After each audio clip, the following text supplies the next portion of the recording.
What are you doing, bro, Pharaoh? Saturday evening, the trail had gone cold. He had escaped us once again. Cigar smoke filled my office like it was the 4th of July, but this was definitely no celebration. Cases piled up on my desk, all with one similarity. Bodies, all found under the basketball rim. The killer, he was trained, experienced. He left no fingerprints, not a trace. He was good, really good. But as Private Eye Bro Pharaoh, I couldn't give up.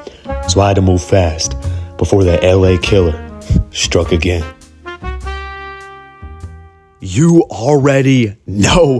We're back at it again, episode 29, Taiwan series, and bro, we finally were able to pull Blake Griffin. I've been wanting to pull this dude for so long, no Diddy. Okay, no Diddy. But now that I got my hands on him, I'm so excited to test him out. Because on some Taiwan tier lists, he's literally ranked #1, better than every other player in the game. Okay, so I want to see what all the hype is about. So make sure you sub up if you haven't already.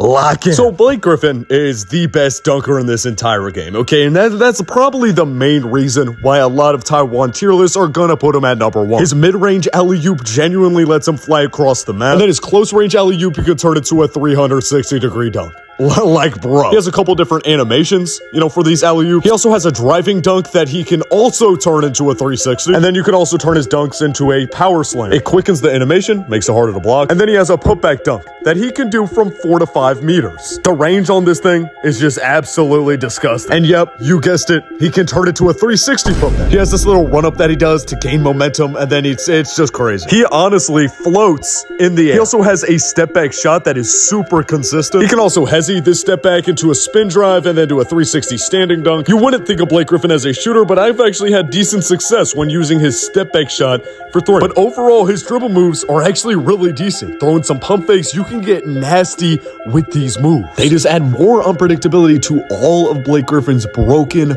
offensive skills. Just like Karl Malone, he can also do a little hook shot in the middle of his drive, so that stops the defense from being able to just sit in the paint. But the part that makes it even more broken is how far away Blake Griffin can do his standing dunk from. It's also insanely quick, which just allows for free points because you can switch it to a 360 if they somehow time the block. But again, they can't just sit paint, or you're just gonna hook shot. At the end of the day, Blake Griffin is basically just a Zach LaVine mixed with Alonzo Mourning. You can hezzy his dunks mid-air just like Alonzo Mourning, but he also has nice dribble packages like a step-back hezzy just like Zach LaVine. So how good is Blake Griffin truly? Because I feel like if you have a general idea on how to stop Alonzo Mourning, it can translate over to how to stop Blake Griffin. Well, there's no other way to find out but to hop straight into rank. Because what I want to figure out is why in the world is Blake Griffin ranked higher than all of these other offensive demons like Dwayne Wade or Prime Bron. He has recently been buffed in his midi attribute and his 3-point attribute, allowing you to shoot and not allowing the defense to just sit paint. But even if they do and you go for a dunk, his dunk block resistance is so high that it doesn't even matter. When I saw Blake Griffin, he reminded me a lot of Alonzo Mourning, but boy was I wrong. He is so much better, and it's not even fun. And it's strictly because of his dunk block resistance. Now, he's gone over some nerfs, with his passing abilities, and even before he dropped, they nerfed his ability to do a 360 alley-oop from the mid-range area.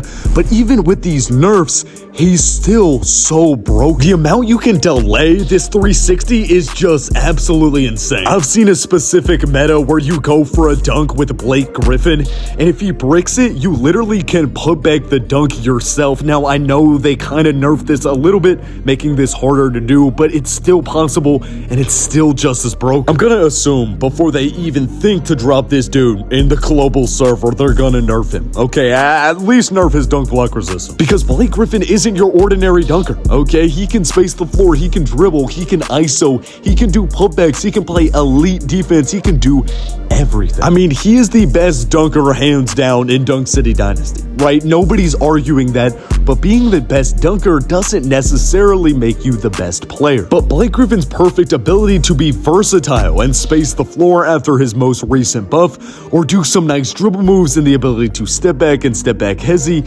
he extends beyond just your ordinary dunker. You force teams to sit paint, which leaves you open at the mid-range area. And if they play up on you, you literally dunk it on them. It's that simple, and I think that that's the main reason why Blake Griffin can be considered the best card in the game. His pure offensive ability to score every single time is unmatched. It's another level of efficiency. It's like just guaranteed points. But we all know offense is truly only 50% of the battle. What makes a player great is his rebounding, playmaking, and defending. And I think Blake Griffin's ability to pass out of all of his dunks extends him beyond everybody else in the playmaking category. What really limits elite dunkers like Alonzo Mourning is that as soon as he goes up, he has to dunk it. You know, he can't pass out, he can't bail out of the dunk versus somebody like Prime LeBron in shooting mode. He can go for that lethal, tomahawk dunk, but pass out to the open man. And that's what makes Prime LeBron another great playmaker. So you have Blake Griffin who could do that with all of his insane dunks, and you have the perfect combo for the perfect player. So right now, I think we all should be hoping that Blake Griffin gets a huge nerf before he comes to global. Because we've seen this before with Dwayne Wade. As soon as he dropped into the global server, he completely wrecked the meta because we had no counter for him.